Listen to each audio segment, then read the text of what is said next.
so many different things about Schoharie County. Of course, it's its scenic beauty. That's what attracted me to come here 20 some odd years ago. But there's so much, there's history.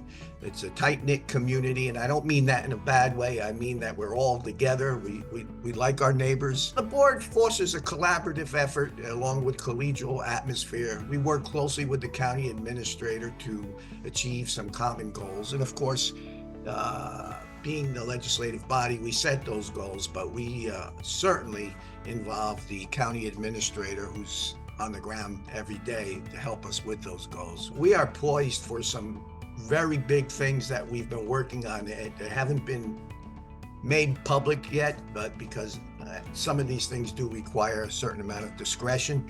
But there is some big initiatives here that's going to impact our employment, our economy. I mean, we have one right now for broadband, and we're thankful for a $30 million grant, which is going to expand high-speed internet access to underserved areas, or what they call in the business the last mile. The common denominator is always money. So it's a fine balance between having enough funds to do the things that you want to do for our citizens, but at the same time, keeping in mind that you do have a very large group of folks that have different incomes and the ability to pay large taxes. We've been very fortunate that we have not gone over the tax cap in the 12 years that I'm here, and we plan to keep it that way. But I do believe that we do a fairly good job working out grants and supplementing our revenue. One of the challenges that we face, as every other county in the state, maybe even the country, is having enough housing stock for our workforce, as well as the attracting more folks. Because whenever we have a project that entails potential project entails a large number of people, which could mean an influx of folks, or maybe people coming home from college that'll stay here rather than look for a job somewhere else. The question always comes up, what about housing? So that's also part of our strategy whenever we talk economic development. I think the number one thing is trust.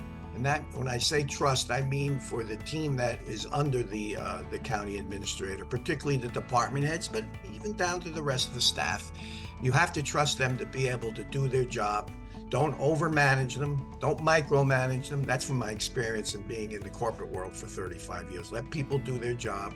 You should be more of an advocate.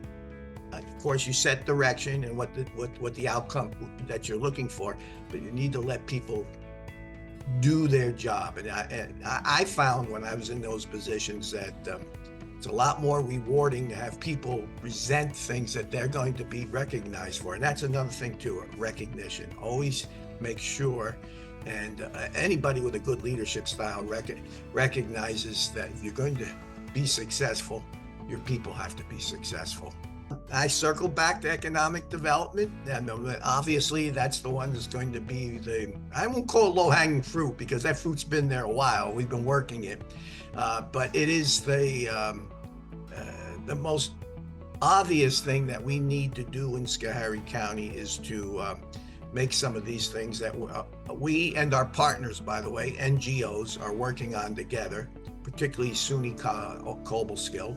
We have a very good working relationship with them, a good team, and there's a few things that tie into what they being an ag school, what ties into them. And let me mention too, I failed to mention, ag is probably our biggest, or at least close to our largest business here. We do have a strong tradition of agriculture, and they have their set of challenges too, but I don't see that leaving the county anytime soon. So we've incorporated them into a lot of our economic development thinking or planning.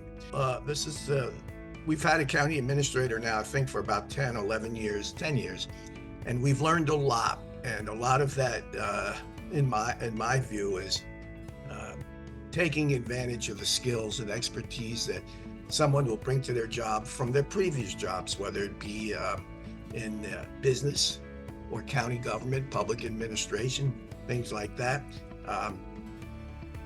we should recognize their successes, and we should also make sure we understand what those successes are and how we can encourage them to take advantage of that experience, because it's invaluable.